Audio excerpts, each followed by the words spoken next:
Oui, c'est bon. Ok, très bien. Alors bonjour à tous et merci de venir assister à cette conférence qui a pour thématique la gestion intelligente du trafic routier. Alors je m'appelle Alexandre, j'ai fondé il y a environ 5 ans Odeven, qui est une société spécialisée dans le développement logiciel et qui édite notamment la solution Odevia, qui est donc un outil de gestion du trafic routier. Alors je vais commencer par vous présenter Odevia dans la globalité avant d'aborder la thématique que je souhaitais vous présenter aujourd'hui, qui est une approche d'intelligence artificielle un petit peu spéciale sur laquelle nous travaillons en R&D. Alors tout d'abord, Odevia est un système d'aide à la gestion du trafic routier, un SAGT.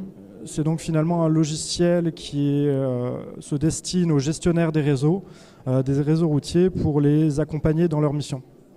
Alors ces gestionnaires vont avoir plusieurs missions, notamment la régulation du trafic, donc le contrôle de la signalisation tricolore notamment, la télésurveillance aussi de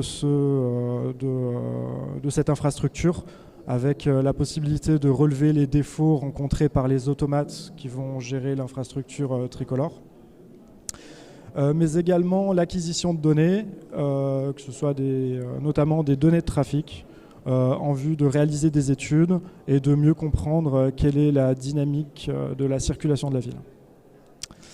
Alors c'est donc aussi un outil innovant au service de la mobilité, étant donné qu'on va recueillir différents types de données, des données qu'on qualifie des données flottantes et des données qu'on récupère grâce aux capteurs qui sont déployés dans la ville et qui va permettre donc du coup aux services mobilité ou à des bureaux d'études techniques de réaliser des études trafic.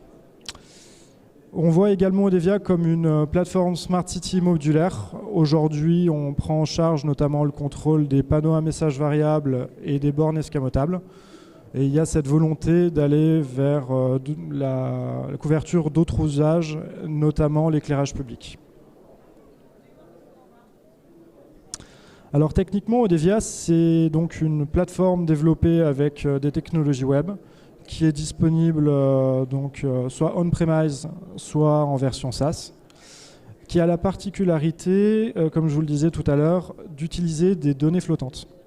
Donc finalement, les données flottantes, c'est les données issues de vos smartphones et de vos véhicules qui ont un GPS connecté. C'est le même type de données utilisées par Waze pour faire de l'information trafic, que nous, on va utiliser plutôt pour faire de la régulation du trafic. Donc ces sources de données, l'avantage, c'est qu'elles permettent de nous dispenser en partie d'un réseau de capteurs qui est finalement assez coûteux à mettre en œuvre pour les villes et qui en plus pose des problématiques de maintenance. L'avantage aussi des données flottantes, c'est que au final, étant donné qu'elles ne reposent pas sur une inframatérielle, mais sur des dispositifs portables, que ce soit les GPS embarqués ou les smartphones, on va avoir une amélioration naturelle au cours du temps de la qualité et de la quantité de ces données flottantes.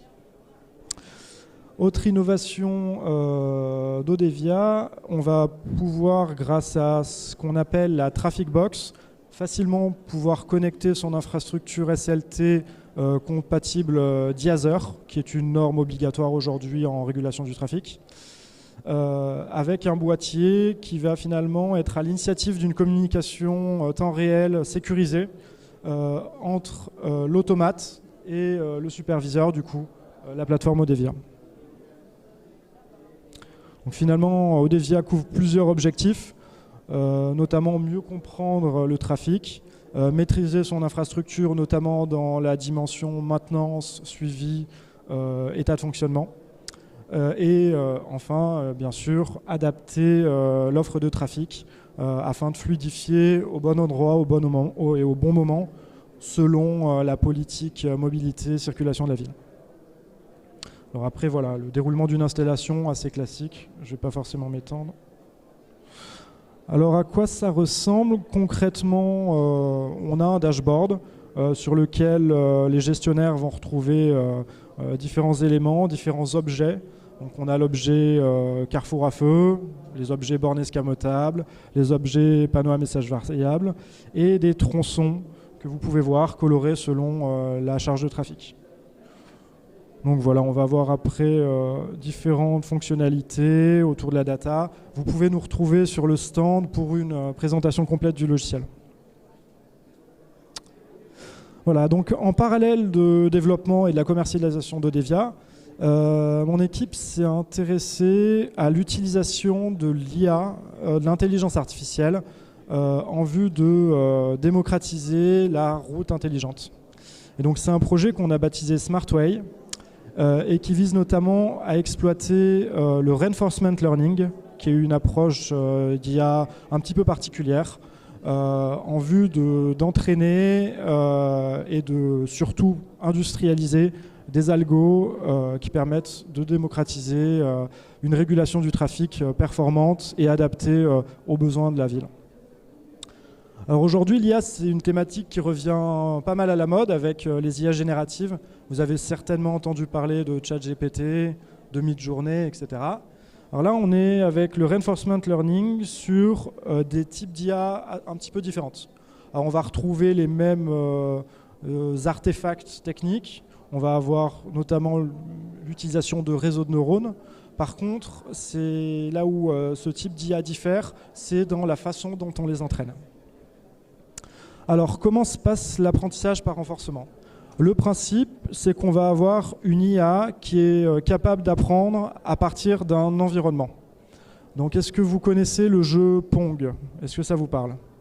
C'est un petit jeu, on va dire, un petit peu comme un jeu de table de tennis, mais en 2D. De tennis de table en 2D, pardon. Donc si je prends l'exemple de ce jeu, le joueur va avoir deux actions possibles. Déplacer la raquette à droite ou la déplacer à gauche. Une balle va aller rebondir sur les murs donc de l'écran et va revenir, et l'objectif ça va être de la renvoyer et d'éviter qu'elle passe à côté du palais. Dans ce cas-là, on perd. Donc je prends cet exemple parce qu'il illustre assez bien ce que sont capables de faire les IA entraînées par Reinforcement Learning. Donc là, si je considère le jeu Pong, ça peut être un environnement. C'est donc un environnement complet dans lequel il va y avoir des états, la position de la balle, la position du palais, et des scores. On va pouvoir gagner ou perdre selon qu'on renvoie la balle ou que la balle passe. L'idée, c'est que plutôt de jouer conventionnellement avec une manette, ça va être de brancher un agent. Donc, dans ce cas-là, ça sera souvent un réseau de neurones qui va pouvoir prendre des actions dans l'environnement et être récompensé en fonction de l'impact de ces actions. Donc typiquement, si je reprends mon exemple, mon agent va avoir dans ses paramètres uniquement deux choix. Il va avoir déplacé à gauche, déplacé à droite. Il va aussi récupérer en permanence l'évolution de l'environnement. Donc il saura où la balle est, il saura sa trajectoire et il saura la position du palais. Aléatoirement, on va le faire jouer. On va envoyer des balles et l'agent va déplacer au début le palais de manière aléatoire. Et à un moment, de temps en temps, il va renvoyer la balle, il va être capable de renvoyer cette balle et il sera récompensé pour cette action. Il obtiendra une reward.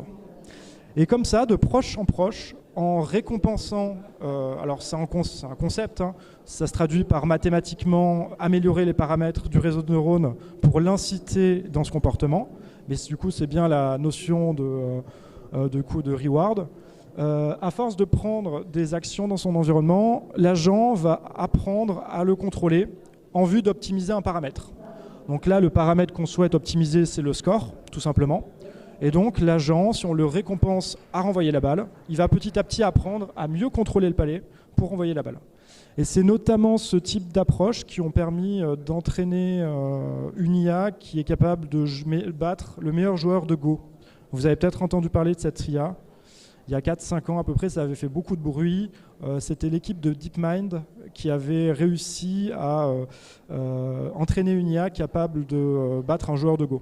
Ce qui est assez exceptionnel parce que contrairement aux échecs où il y a un nombre d'états fini, le jeu de Go, il y a un aspect beaucoup plus sensitif dans la perception du jeu. Et c'est pour ça qu'on n'arrivait pas à faire d'IA qui battait les joueurs. Sauf avec cette approche où, en simulant des parties, avec les règles du Go, on a pu créer une IA alors qui n'a pas battu un petit peu au hasard le meilleur joueur de Go, mais qui sur 100 parties l'a battu 100 fois.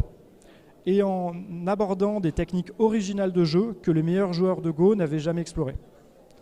C'est la puissance de l'apprentissage par renforcement. Implicitement, on va comprendre comment fonctionne l'environnement pour prendre des actions. Donc nous, partant de ce principe, on s'est dit qu'on pouvait entraîner des IA dans un environnement de simulation du trafic à prendre de meilleures actions sur la gestion du trafic. Donc pour ça, il nous fallait un environnement. Ne développant pas un outil de simulation, on a utilisé des outils du marché. Et notamment Sumo, qui est un outil open source qui est développé par le TRL, qui est un laboratoire allemand spécialisé dans les questions de transport, et qui a l'avantage d'être complètement ouvert. C'est-à-dire que Sumo, vous pouvez créer une simulation de trafic, donc un réseau routier, une demande de trafic avec la circulation de véhicules de différents types, des poids lourds, des piétons, des véhicules légers, des vélos, etc. Et donc, habituellement, vous allez pouvoir faire tourner cette simulation pour comprendre si votre réseau est adapté au trafic, à la demande de trafic. Donc nous, on l'a utilisé pour justement entraîner une IA à prendre des décisions concernant les plans de feu, donc les plans de feu joués par les carrefours tricolores. Donc on fait tourner l'environnement Sumo avec une offre de trafic à un réseau défini. Sur ce réseau, on dispose des carrefours tricolores et l'IA, comme tout à l'heure elle pouvait déplacer le palais à droite ou à gauche, là elle va pouvoir changer le plan de feu. C'est-à-dire qu'on va créer 10 plans de feu différents, ou 12, 13, peu importe, et aléatoirement au début, l'IA va choisir un plan de feu. Seulement, elle récupère, étant donné que Sumo est ouvert, différents paramètres, comme la position des véhicules, la pollution générée par ces véhicules, le temps d'attente moyen, etc. Différents paramètres de l'environnement. Et là aussi, on va la récompenser en vue d'optimiser un paramètre ou plusieurs. Donc par exemple, si on récompense l'IA quand elle arrive à faire baisser la pollution d'une simulation, elle va comprendre que c'est ce type d'action qu'elle doit faire. Donc là, on va créer un scénario de simulation de quelques minutes.